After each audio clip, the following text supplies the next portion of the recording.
Hey guys, tonight we're going to float through the world of pirates, but not the swashbuckling kind with Johnny Depp eyeliner and witty one-liners. No, we're talking about real pirates, the kind that smelled like salted meat, bilge water, and regret. And more specifically, we're going to drift through one of their stranger legacies, the children they captured. Because yes, pirates did capture children. And then the question is, what on earth happened to them? Spoiler, it was usually grim, sometimes weird, occasionally darkly funny, and always very, very human. But before you get comfortable, take a moment to like the video and subscribe, only if you genuinely enjoy what I do here, and let me know in the comments where you tuning in from and what time it is for you. Now dim the lights. Pull the blanket up, and get ready to fall asleep to the least comforting bedtime story ever. What happened to children taken by pirates? Pirates didn't exactly keep polite company. Their business model, if you can call it that, was pretty straightforward. Attack ships, steal valuables, and sometimes take people. And among those people were children, which raises some very uncomfortable but also very curious questions. So let's start with the obvious. Why would pirates bother taking children at all? Weren't they more trouble than they were worth? Well, in the medieval and early modern world, children weren't necessarily thought of as delicate angels who needed protecting. They were, more often than not, seen as small, underpaid adults, which made them useful. Pirates understood this. A child could be ransomed back to wealthy parents, or sold into slavery, or, if no one wanted to pay up, simply put to work. After all, every pirate ship needed hands, and small hands, it turns out, were useful for squeezing into cramped corners, scampering up rigging, or fetching things for older, drunker sailors. Congratulations, you're 9 years old, and now you're part of the crew. One of the more famous examples comes from the Barbary corsairs, the pirates of North Africa, who spent the 16th through 18th centuries making a very profitable business out of raiding European coastal towns. They'd swoop in, grab everyone in sight, and sail away. And yes, this included children. Some of these kids were held for ransom. Others were enslaved. Others adapted to their new lives, which is a gentle way of saying they grew up speaking Arabic, converting to Islam, and becoming part of the corsair world. Some even became pirates themselves. Imagine being kidnapped as a kid and then, years later, joining in the same profession. That's what we call a full-circle career path.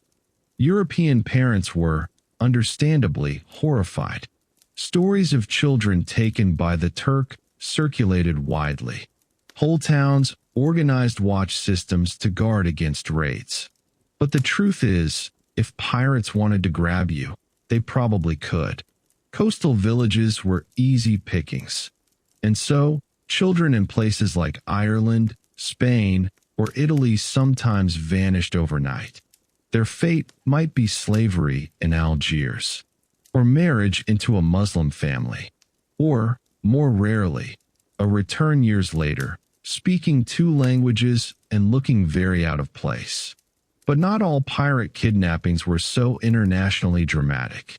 In the Caribbean, during the so-called Golden Age of piracy in the 17th and 18th centuries, pirate crews sometimes scooped up children from ships they attacked. Some were the children of merchants, wealthy plantation owners, or even naval officers.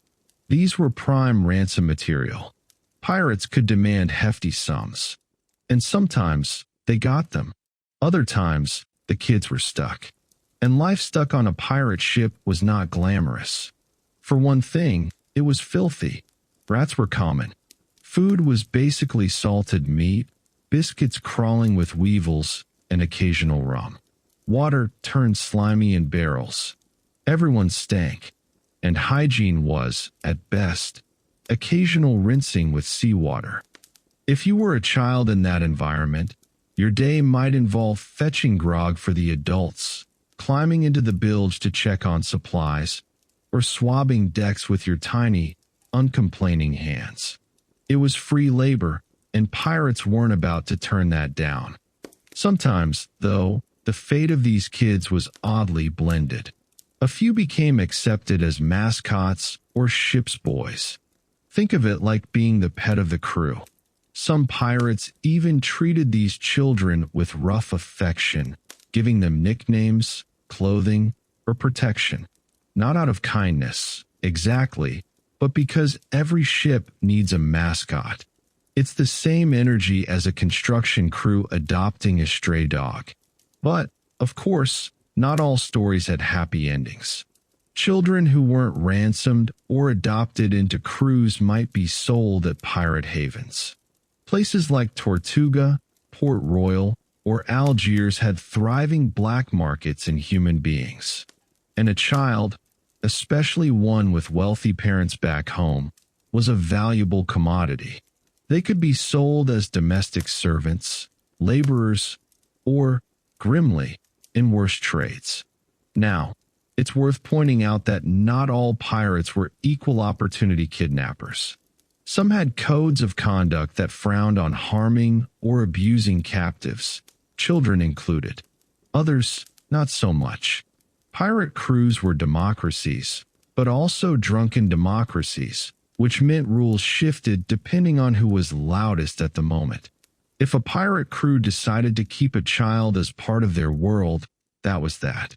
If they decided to sell them at the next port, also that. Stability was not exactly the strong suit of pirate governance.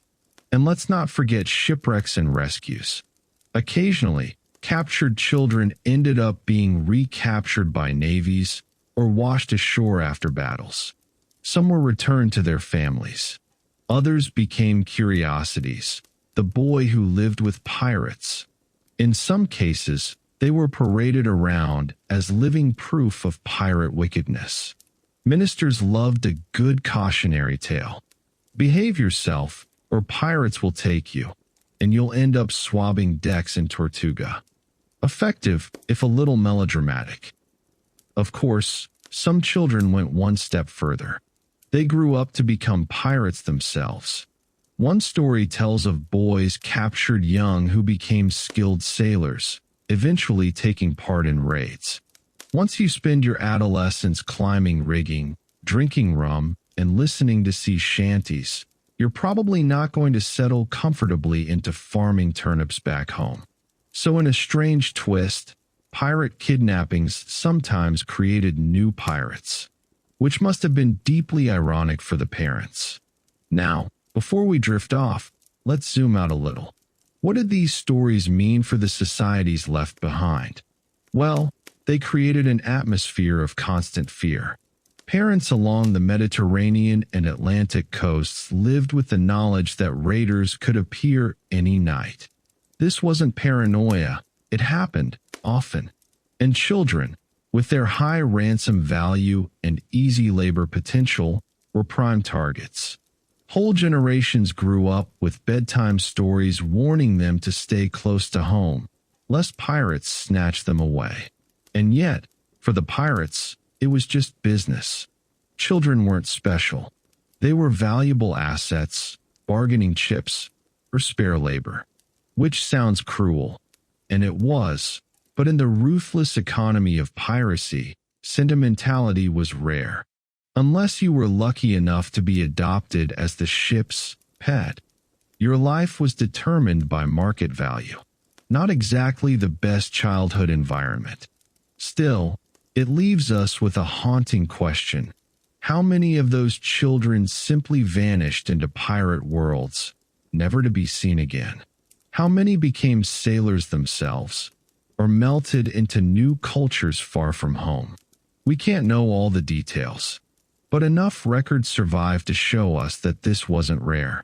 It happened often enough that governments worried, churches preached about it, and families wept over it.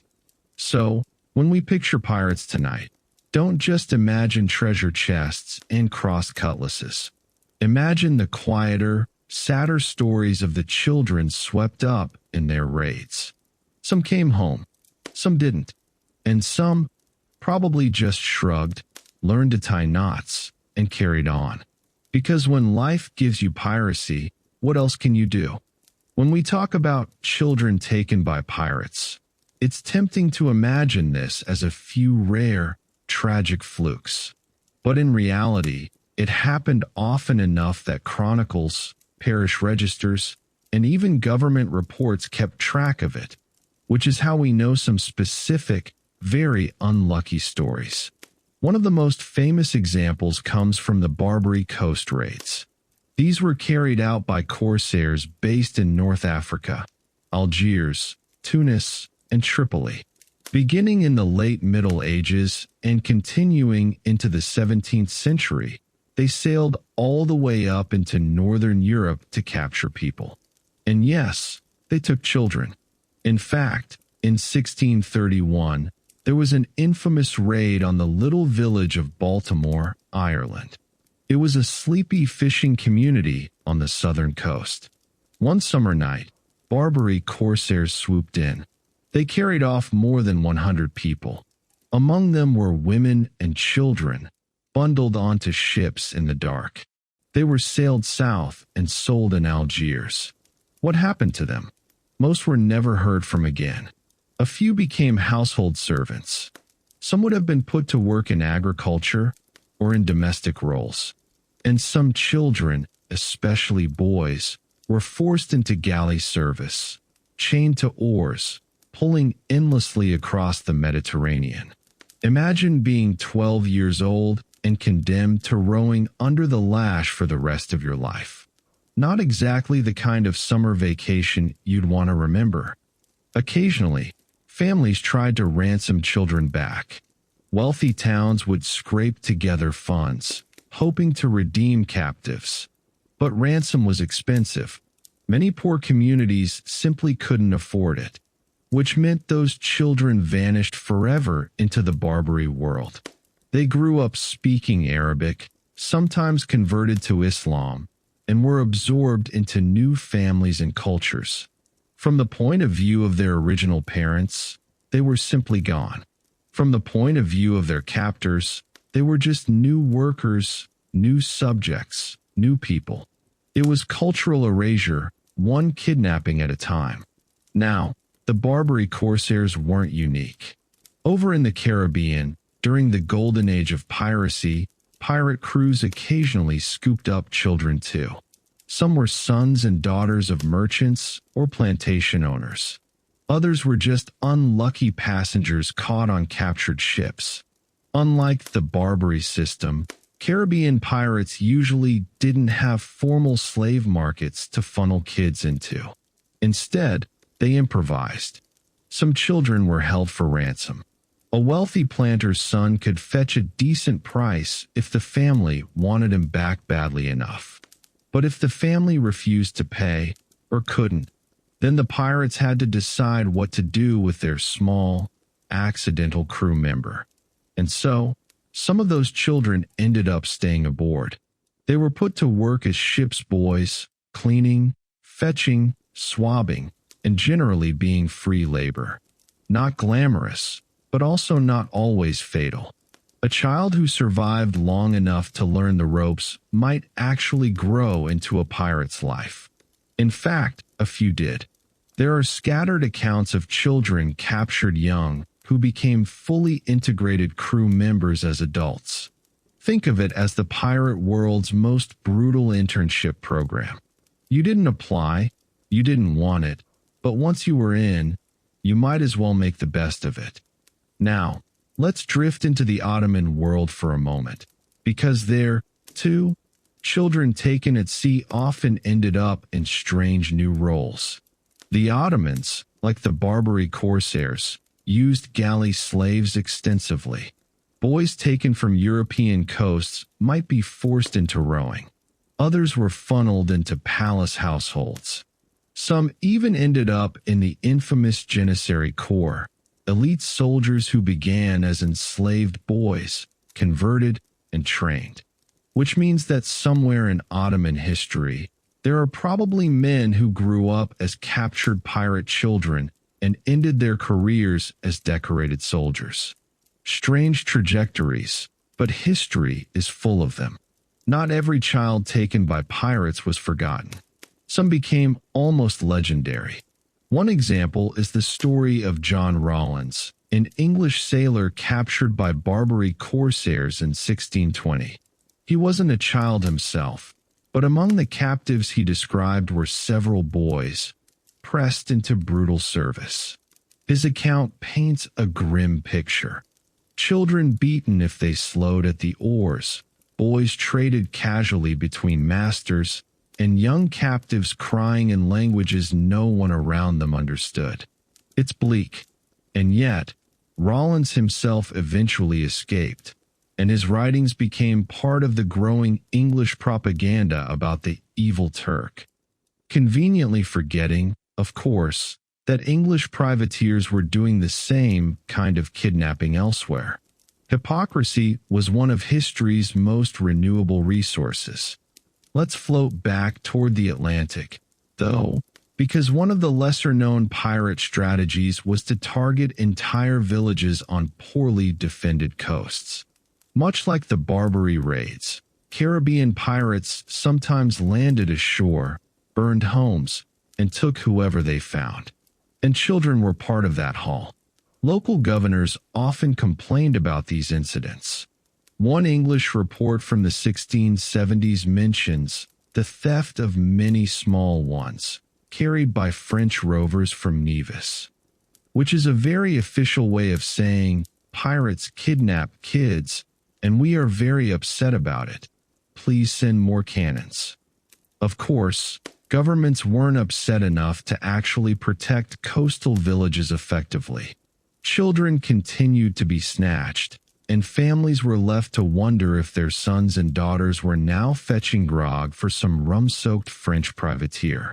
There are even a few stories, rare but fascinating, of children who returned after years away.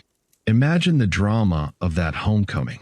A boy taken at age 8 comes back at 20, scarred, hardened, speaking half a dozen languages, and looking nothing like the wide-eyed child who was stolen. Parents might rejoice, but also struggle to recognize him. Records of these returns are fragmentary, but they happen just often enough to remind people that not every pirate kidnapping was permanent. Let's not forget the psychological weight this carried. For communities living under constant pirate threat, the loss of children was particularly haunting. Adults could be mourned, but children represented both hope and continuity. Their disappearance left villages hollow, futures erased. Chronicles from the Irish and Spanish coasts mention parents who left candles burning for years, waiting for children who never came home. It's a quiet grief, stretching far longer than the raid itself. But for the pirates? Again, this was just practical economics. Children weren't romanticized or protected. They were assets. They could be ransomed, sold, worked, or, if all else failed, abandoned. The brutal reality of piracy was indifference, and indifference, for a child, was often fatal. Still, within that bleakness, human oddities appear. Some pirate captains developed reputations for treating captive children unusually well, perhaps seeing them as mascots. Others, predictably, did not. And within the randomness of pirate life, a child's fate could change with the crew's mood, the port of call, or even the flip of a coin. It was arbitrary, unfair, and deeply human. So, when we ask, what happened to children taken by pirates? The answer isn't neat. Some were sold. Some were ransomed. Some grew up to be pirates themselves. Some vanished forever into new cultures. And a handful returned, carrying stories too strange for anyone at home to fully believe. Let's drift now, gently, toward the daily life of these child captives. Because beyond ransom and resale, there were long days at sea to endure. And those long days tell us as much about survival as any ransom ledger ever could. So, you're 12 years old, or maybe 10. You were scooped up when pirates raided your town, or when the merchant ship you were on got boarded. Now you're stuck on a creaking wooden ship, surrounded by men who smell like stale rum and damp wool. What does your new life look like? Let's start with the basics. Sleeping arrangements. Pirate ships weren't cruise liners. There were no cozy cabins reserved for children. Most of the crew just slung hammocks in dark, damp corners of the hold. Captive children were shoved wherever there was space. That might mean a hammock near the rats, or just straw on the deck. Some slept curled up in corners, trying to block out the groaning timbers and snoring pirates. And of course, privacy wasn't a thing. You fell asleep to the sound of dice games, drunken singing, and someone inevitably vomiting in the bilge. Food. If you thought meals ashore were monotonous, bread, pottage, and ale, welcome to sea life. Pirates lived off salted meat, hardtack biscuits, dried beans, and whatever fresh stuff they could steal. The biscuits were usually crawling with weevils. Pirates called them meat that walks by itself.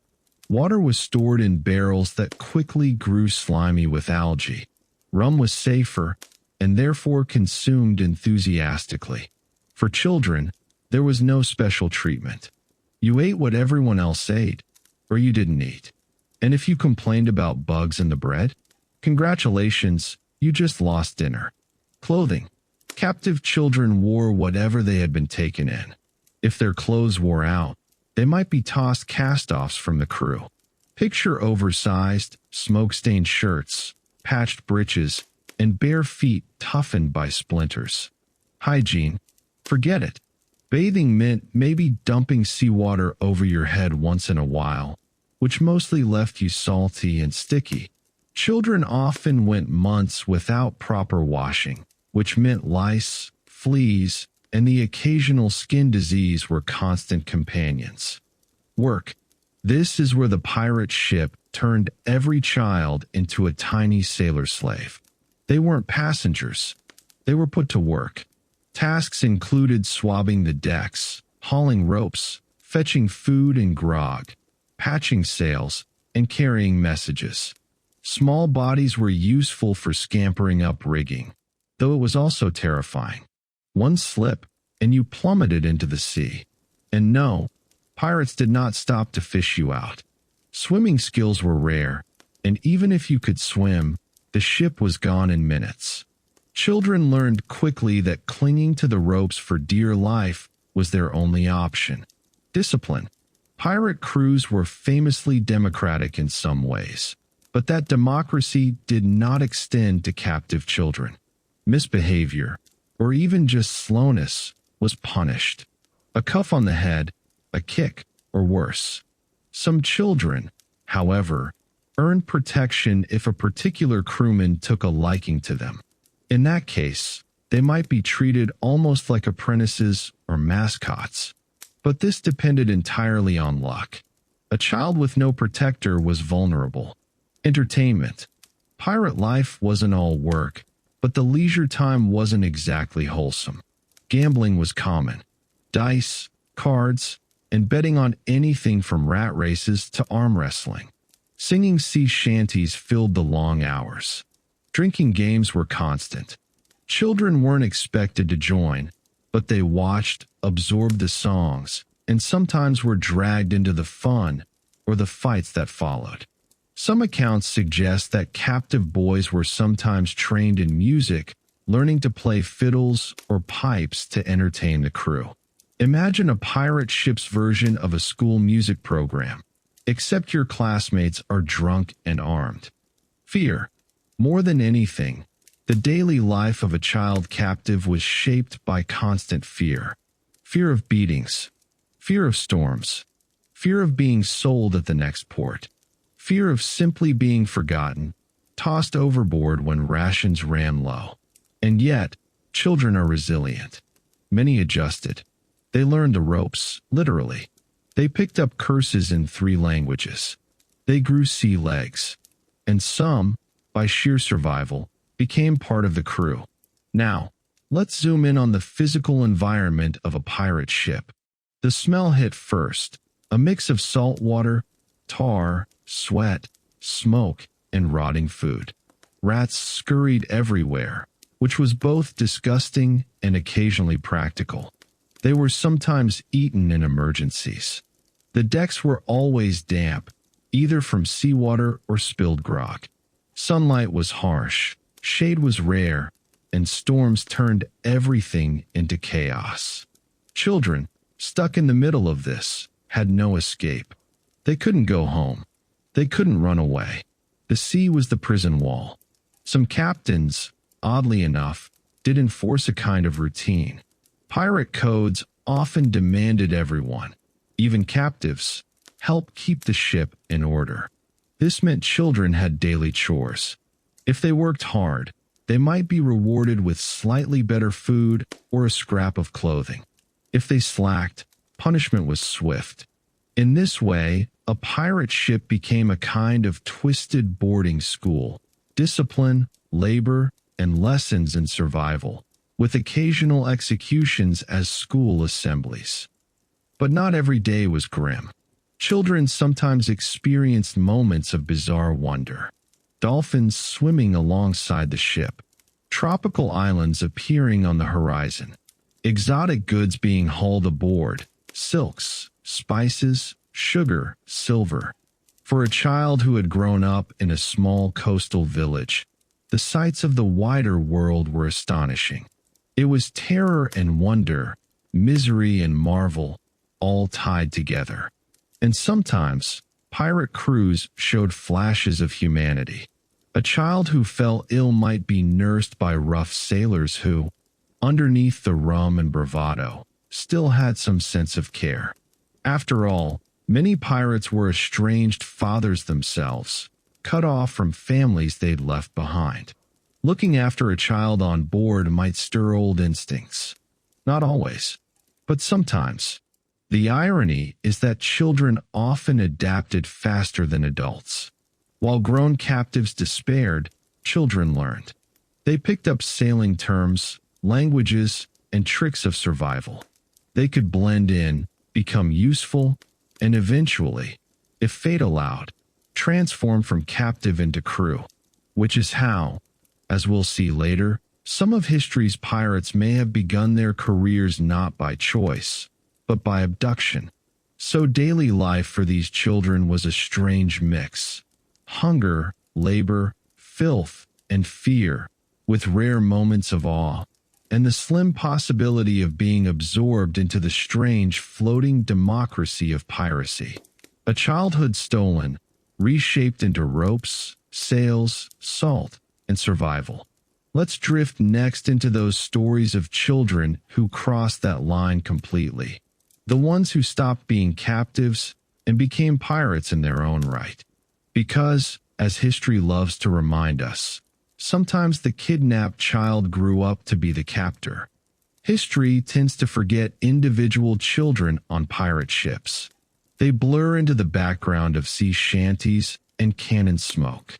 But every so often, we catch a glimpse, a child who didn't just survive piracy, but became part of it.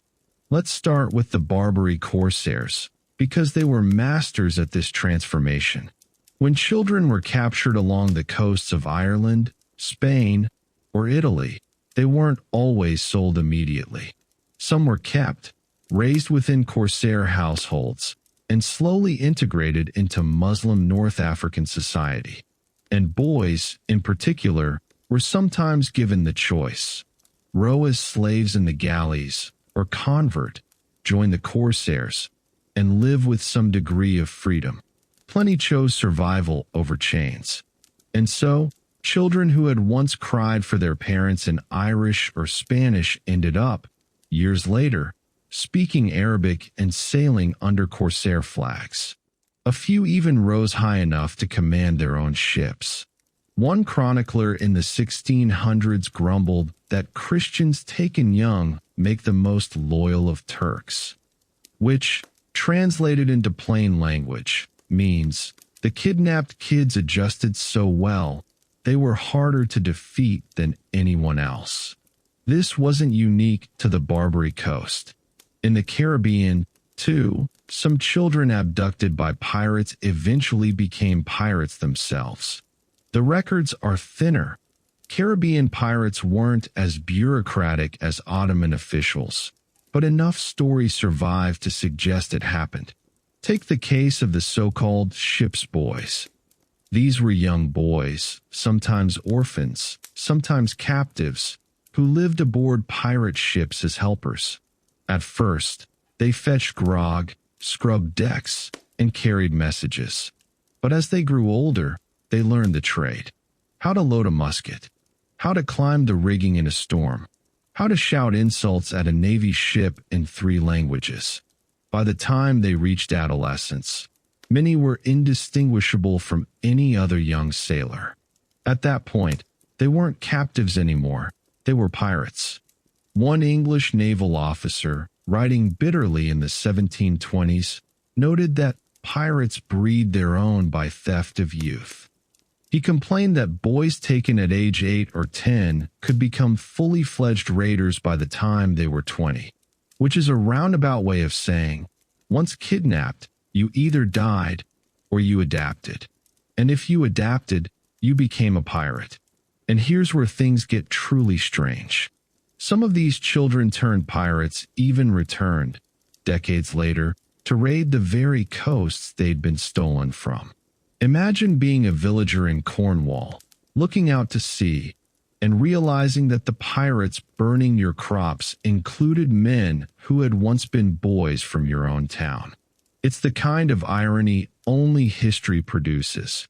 Yesterday's victim becoming today's villain. There are also hints of this in the Ottoman janissary system. Though not strictly piracy, it overlapped heavily with raiding. Young boys, often captured in coastal raids, were converted, trained, and turned into elite soldiers. Many rose to power and wealth, which means that somewhere in Ottoman court records are men who owed their entire lives to the moment a pirate ship landed in their village. Stolen as children, remade as warriors. But it wasn't always so grand. Plenty of child captives simply blended into pirate crews at the lowest level. They became sailors, not captains. They manned cannons, hoisted sails, and drank rum when they could get it. For them, piracy wasn't an identity so much as the only life they remembered. By adulthood, captive and crew were indistinguishable. You were just another man with calloused hands and a questionable relationship with hygiene. The irony is that pirate life, grim as it was, could actually offer more freedom than some children would have had on land. Peasant boys in Europe faced lifetimes of farm drudgery, bound to soil and lord. On a pirate ship, hierarchy was flatter. You had a vote in big decisions. You shared loot, however meager, equally with the rest. For some captives, growing into piracy meant trading one kind of harsh life for another, but at least with the illusion of choice. It's worth noting, too, that children weren't only boys. Girls taken by pirates faced different fates, and the historical records are often silent or delicately worded. Some were sold into slavery. Some were ransomed. A rare few may have been absorbed into pirate settlements, becoming wives, companions, or innkeepers in rough pirate havens like Nassau or Tortuga. Did any become pirates themselves? Possibly, though the evidence is thin. But given the existence of women pirates like in Bonnie and Mary Red, we know the possibility wasn't zero. The most unsettling part of this whole picture is how normal it was in context. Piracy, slavery, and kidnapping were not aberrations in the early modern world. They were woven into the fabric of global trade. Children stolen into piracy weren't seen as unique tragedies. They were statistics, assets, bargaining chips, which is perhaps the cruelest fate of all, to become so common you were unremarkable. And yet, through that anonymity, we glimpse resilience. Children who survived long enough to become pirates themselves proved how adaptable human beings can be. Stolen futures turned into strange new lives. And in a darkly ironic way, the very act of piracy that erased their past also gave them a new, if brutal, identity. So the next time you hear the word pirate, don't just picture treasure maps and parrots.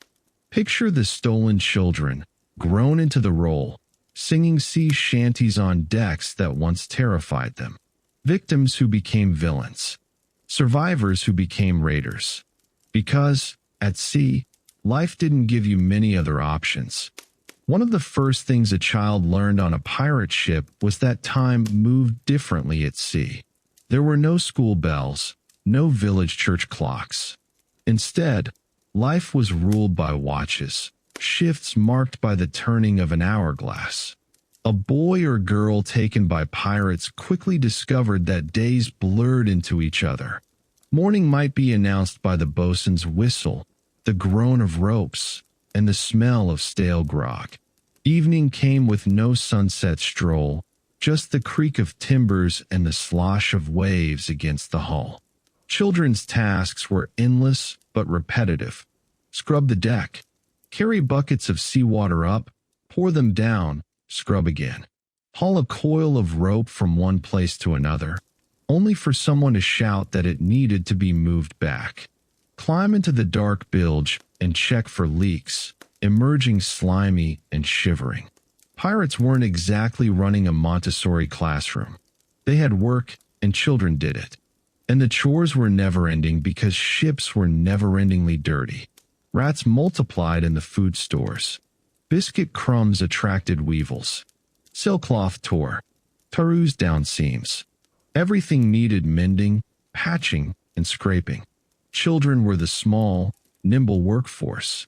If you could crawl into the narrow space under the deck to chase a rat or fish out a dropped tool, congratulations, you'd just been volunteered. Then there were the storms. For adults, storms were terrifying enough. For children, they were pure chaos.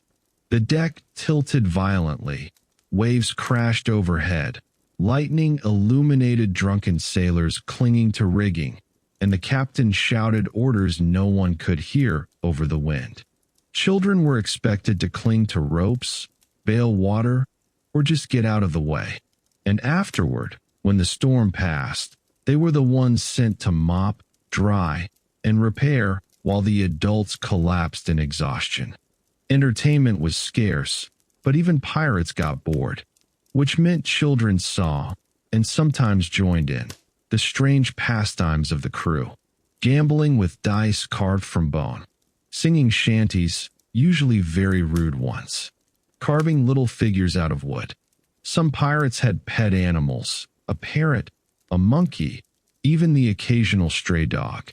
Children sometimes became caretakers for these creatures, a small job that was slightly more fun than scrubbing planks. But boredom was dangerous. A crew with nothing to do could turn mean. And in those idle hours, children were often the easiest targets for mockery or bullying. A spilled bucket, a dropped rope, or a clumsy mistake could earn jeers, or worse. Discipline wasn't subtle. A slap, a kick, or a day without food were all possible punishments. If a child was unlucky enough to draw the crew's lasting dislike, life could become unbearable. But if they earned a protector, an older sailor who took them under his wing, their chances improved. Some were even taught skills, knot tying, navigation basics, handling small sails. A harsh education, but an education all the same. Food, as mentioned before, was monotonous, but it was also ritualized. Mealtimes weren't family affairs. They were shouted, chaotic moments. Salt beef was hacked apart with knives. Biscuits were cracked in half, bugs and all. Children ate quickly, usually standing, with little ceremony. Rum was rationed, for adults, mostly, though sometimes boys were given watered grog. It dulled the hunger, even if it did nothing for nutrition. Illness was common. Seasickness, dysentery, fevers. Children were often hit hardest, their bodies less able to withstand dehydration or spoiled food. Medical treatment was rough. Doctor, on a pirate ship usually meant the guy who owned a saw and had once read half a medical pamphlet. Children who fell sick might be bled with a knife, forced to swallow vinegar, or simply left to rest in the darkest corner until they either recovered or didn't. And yet, amid the harshness, some odd bonds formed. Crews sometimes treated a captive child as a kind of ship's mascot. Nicknames were common: Little Jack, Mouse, Ginger. These children might be teased, but also looked after in a rough way. A sailor might slip them an extra crust of bread. Another might fashion a toy from scraps of rope. It wasn't kindness as we'd imagine it, but it was a flicker of humanity in an otherwise merciless world. Children also absorbed the culture of piracy faster than adults. Swear words, songs, jokes, and gestures became second nature. Many picked up multiple languages, bits of Spanish, Portuguese, Arabic, or French, simply by listening. A child taken at 8 might be fluent in shipboard slang by 10, their original tongue fading into the background. And sometimes they laughed, because children laugh even in the worst conditions. Accounts mention ship's boys giggling at sailors slipping on wet decks, or joining in songs they didn't fully understand. It wasn't joy in the way we'd hope, but it was survival. Humor, even crude, childish humor, was a way to endure. The sea has a way of erasing individuality. For adults, it was brutal. For children, it was formative. By the time a captive had spent a year aboard, their old life seemed like a dream. Their new reality was salt, rope, tar, and fear. Childhood, as most of us imagine it, was over. What remained was the beginning of a strange apprenticeship, learning not just to survive, but to become part of the floating society that had stolen them. So daily life, while miserable, wasn't meaningless. It forged children into sailors, into survivors, and, as we'll see in the next part, into pirates themselves. Because once you've lived long enough in the belly of a pirate ship, becoming one of them isn't much of a choice. It's simply what's left. By the time a child had spent months or years aboard a pirate ship, their old life was little more than a fading dream. The routines of farm life, the voices of parents, the faces of siblings, all softened, blurred, and replaced by the endless creak of timbers, the sting of salt spray, and the roar of pirate laughter. For some, there was never a chance of going home.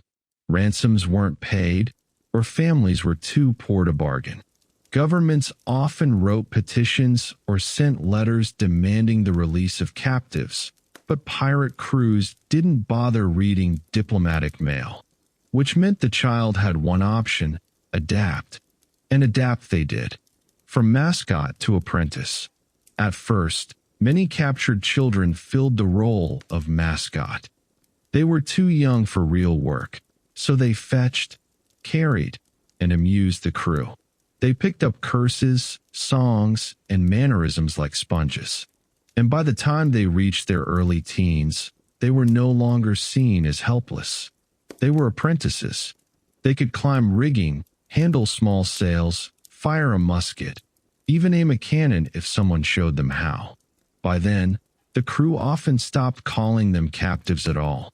They were ship's boys, and in the brutal democracy of pirate ships, usefulness mattered more than origin. A boy who could climb a mast in a storm was valued, even if he had been kidnapped 5 years earlier. The vote that made you pirate. One of the quirks of pirate life was the shipboard democracy. Crews often voted on major decisions: where to sail, who to attack, even who would be captain. And sometimes, when a child grew into adolescence, the crew voted to accept him as one of their own. It wasn't ceremony. No parrot perched on the boy's shoulder, no dramatic oath. It was usually just a shout of agreement and a share of loot handed over. Congratulations. You're a pirate now. From that moment, there was no going back. The boy was bound by the pirate code. He got a vote, a share, and, of course, the same punishments as everyone else if he stepped out of line. The strange case of European corsairs. Over on the Barbary coast, this transformation happened even more systematically. Children captured in coastal raids were often raised in North Africa, converted to Islam, and absorbed into corsair society. They grew up speaking Arabic, praying at mosques, and sailing as part of Ottoman fleets. Some even rose to command ships of their own. For Europeans watching from afar, this was terrifying. The thought that Christian children were being turned Turk haunted sermons, pamphlets, and propaganda. Ministers thundered about lost souls. Governments raised money for ransom funds. But the truth was simple. Plenty of those children never wanted to come back. By adulthood, they were too far gone. Their loyalties, languages, and lives had shifted entirely. The rare returnees. And yet, sometimes a child did return, perhaps captured again by European navies or released after years of bargaining. These returnees often struggled. Imagine leaving at age 8 and coming back at 20, speaking with an accent, bearing tattoos, and carrying strange habits. Families wept with joy, but also with confusion. The child they remembered was gone. In their place stood someone reshaped by years at sea. A few returnees even found themselves distrusted. Communities whispered, were they spies? Were they still loyal to the corsairs who raised them? In an age obsessed with religious boundaries, a boy who once prayed as a Muslim might find his Christian neighbors eyeing him warily forever. Girls in pirate worlds. The stories of girls are harder to trace because records are thin and often euphemistic.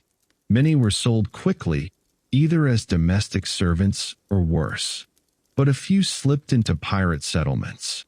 In places like Tortuga or Port Royal, women sometimes ran inns, taverns, or shops that served pirate crews. A girl captured as a child might grow into a woman who made her living in the shadow of piracy, not a sailor, but part of the ecosystem. And in the rarest of cases, there were women like Bonnie and Mary Red, who became pirates outright. Were they ever child captives themselves? Probably not. But their existence proves the door wasn't entirely closed. A girl with enough defiance and enough luck could step into the world of cutlasses and cannon fire. The emotional toll on shore. Meanwhile, on land, the loss of children to pirates gnawed at communities. Parents lit candles, prayed, and sometimes waited for years. Entire villages lived with empty places at the table. Governments used these losses for propaganda, painting pirates as monsters in human form. And in fairness, they weren't entirely wrong. But for every pamphlet railing against Turkish thieves or Caribbean villains, there was a quieter story of grief. Mothers who never stopped looking at the horizon, fathers who saved money for a ransom that never came, siblings who grew up remembering a brother or sister who vanished into the sea. So what happened to children taken by pirates? Many were sold. Many died. Some survived by adapting. Until one day they weren't captives at all, but pirates themselves. And for the families left behind, The transformation was the bitterest cut, because sometimes the lost child wasn't dead, they were simply gone in every other way. For parents, the loss of a child to pirates was the worst kind of wound. Not final, like death. Not hopeful, like marriage or travel. Just an absence, raw and indefinite. Your son or daughter had been carried away. They might be alive. They might not.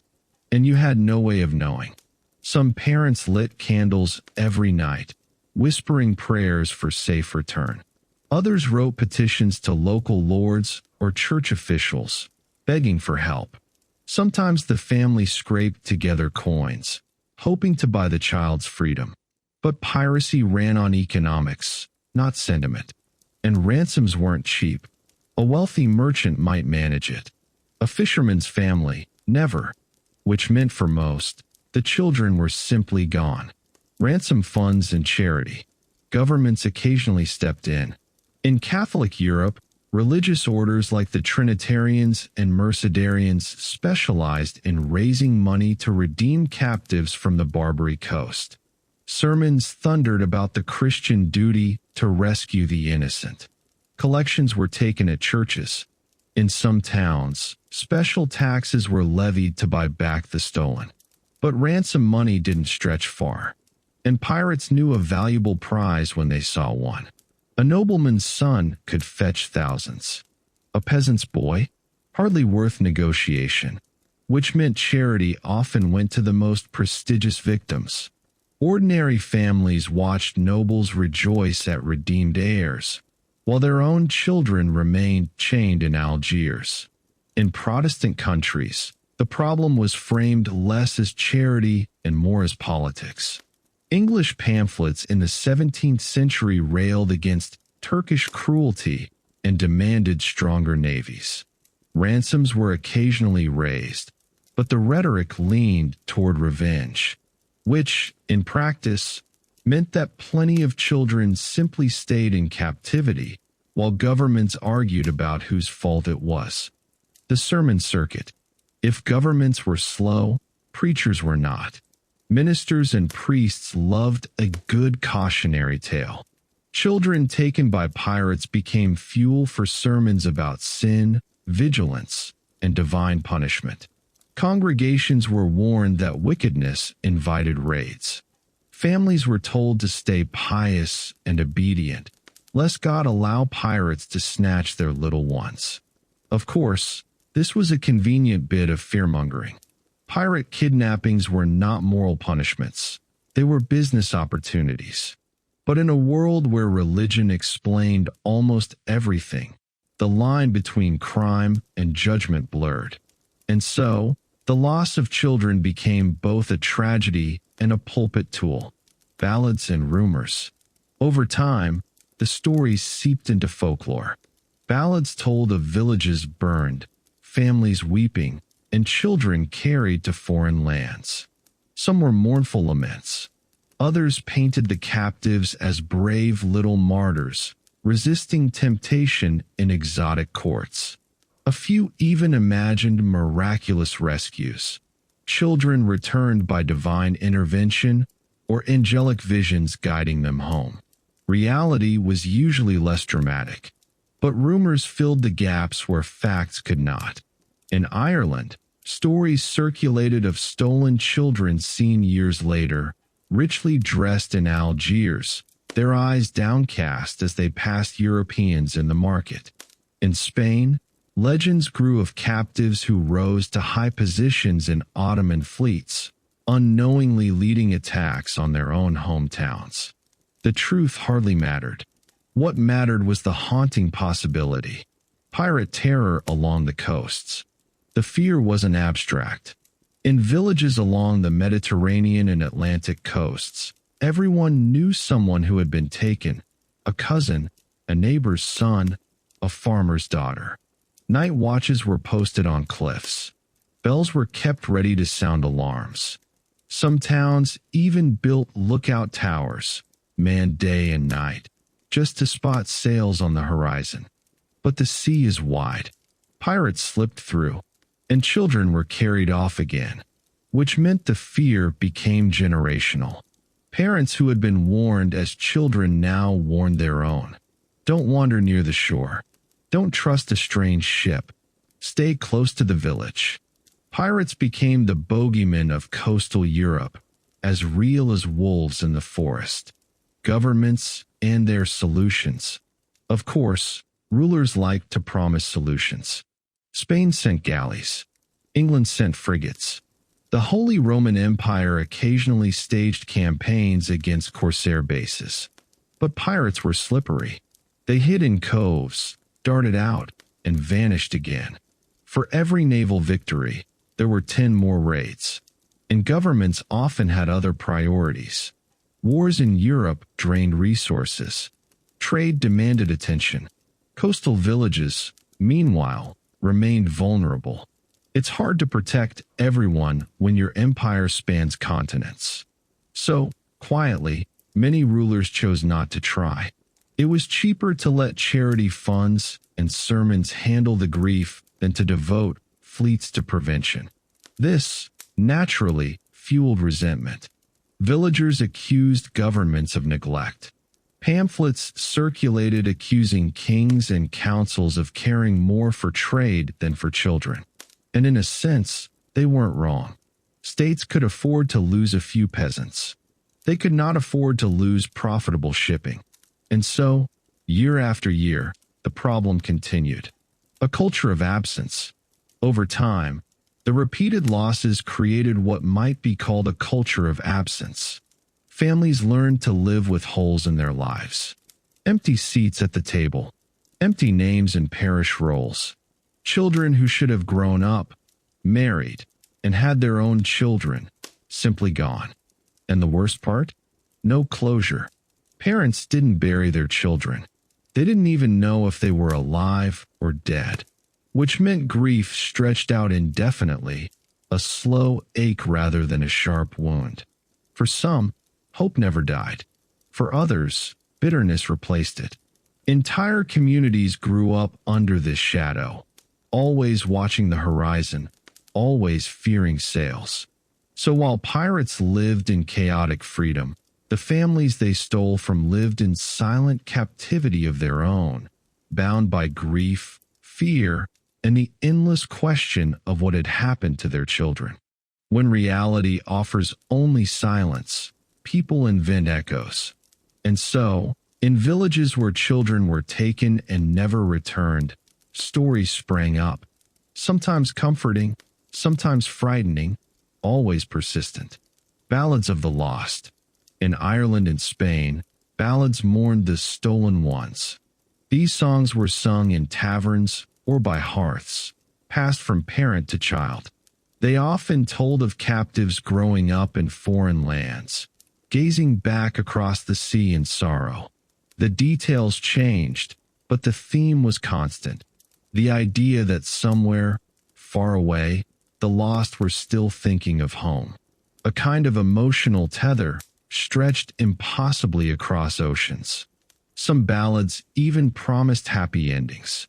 Children returned by miracle. Captains converted and freed their captives.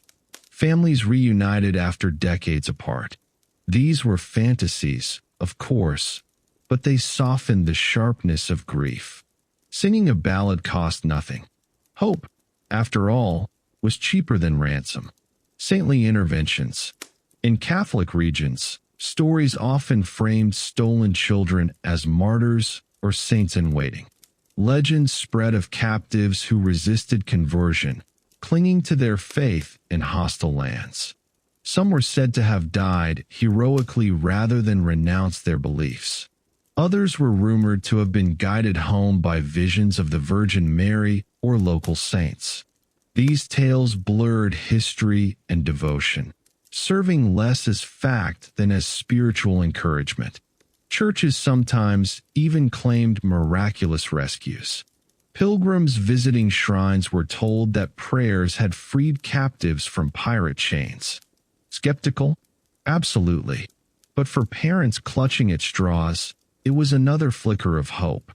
Ghost stories of the shore. Not all folklore was gentle. Along coastlines plagued by raids, ghost stories flourished. Villagers whispered of phantom children wandering beaches at night, calling for their parents.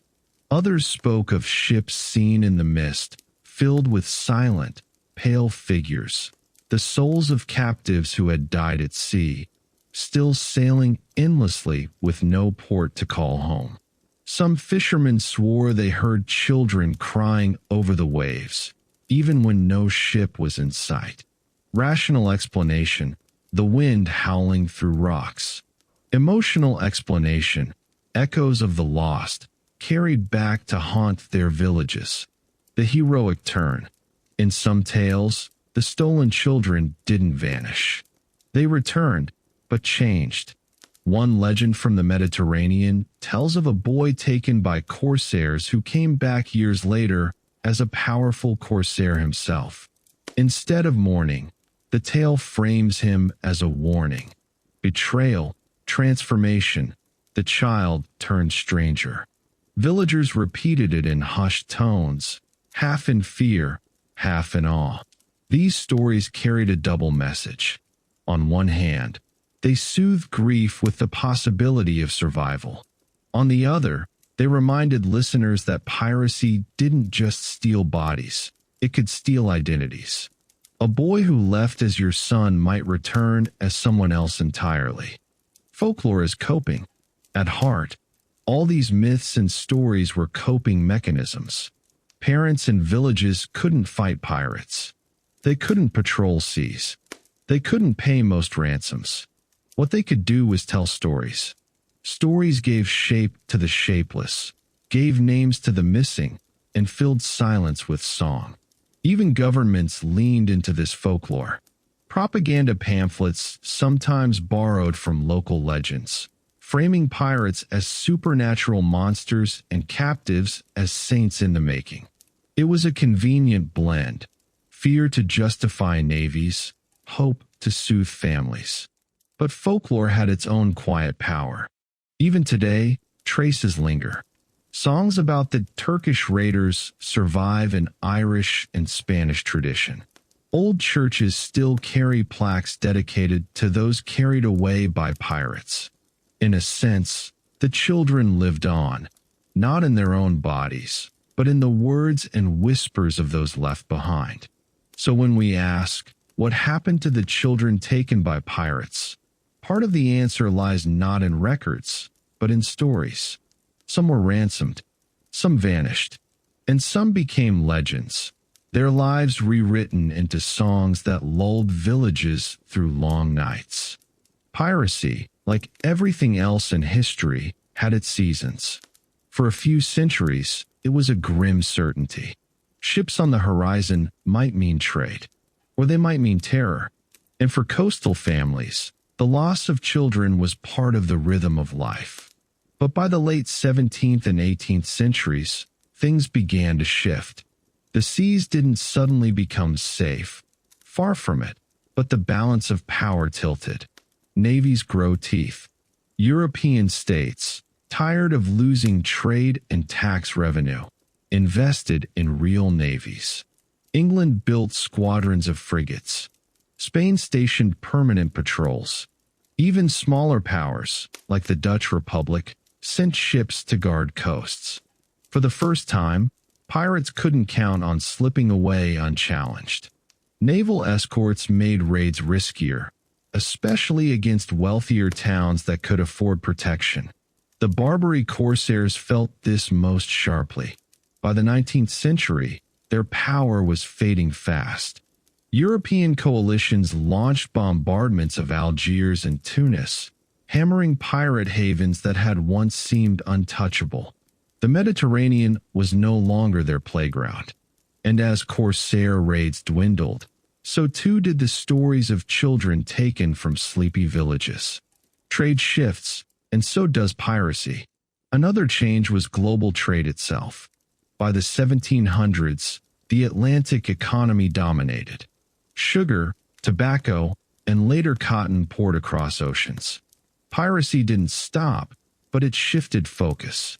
Attacking merchant convoys in the Caribbean was more lucrative than raiding coastal villages for children. The economics of kidnapping no longer paid, which doesn't mean pirates became kinder, only more practical.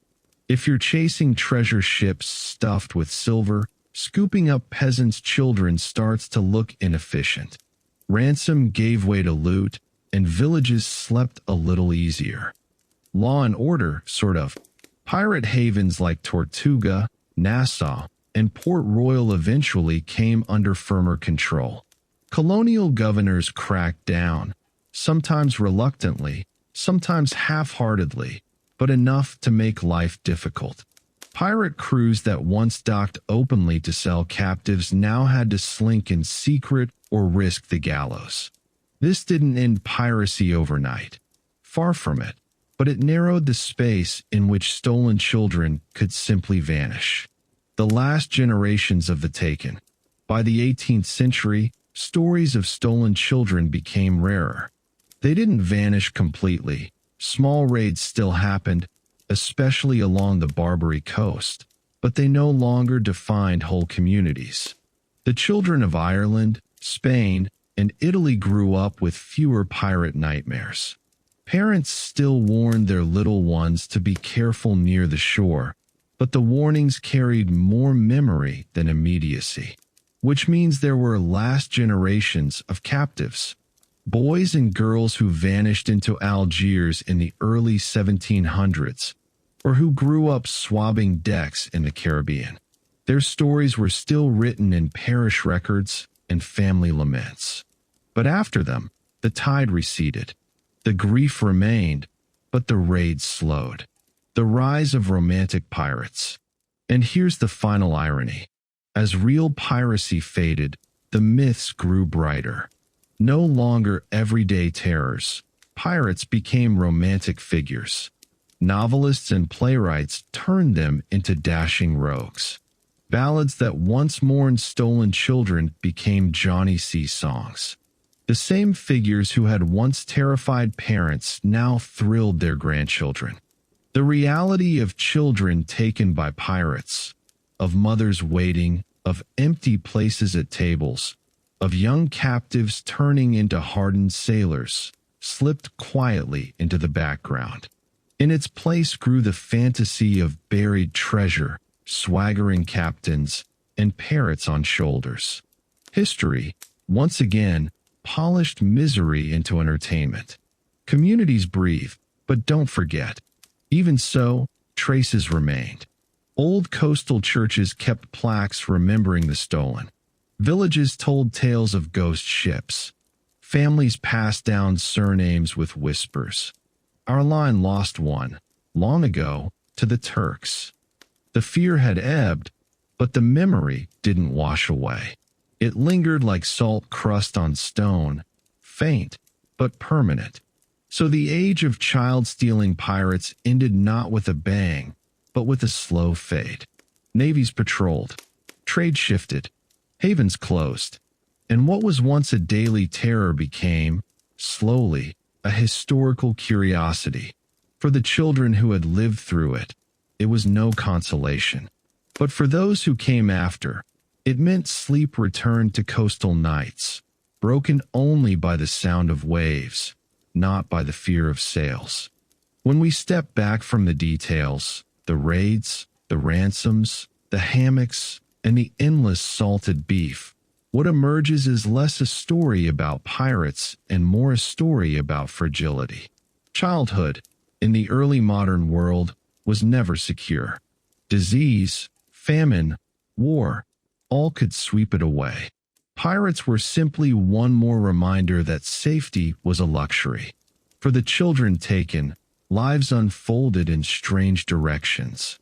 Some were swallowed by slavery. Some bent themselves to the rhythm of pirate ships until they no longer thought of themselves as captives at all. A few returned, speaking with accents, carrying scars, strangers in their own homes. And others became memories, names on parish rolls with the small, grim note, taken at sea. For the families, the loss was endless absence. Unlike a grave, which allowed for mourning, piracy offered no closure. Was the child alive? Dead? Converted? Married in Algiers? Sailing under a black flag in the Caribbean? Parents never knew. They simply grew old, staring at horizons that gave nothing back. For governments, the problem was both practical and political. Pirates embarrassed them, drained their trade, mocked their navies. And yet, year after year, raids continued. Ransoms were negotiated, taxes raised, sermons thundered.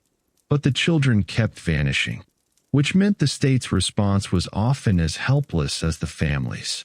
All they could do was write reports, print pamphlets, and pretend solutions were on the way.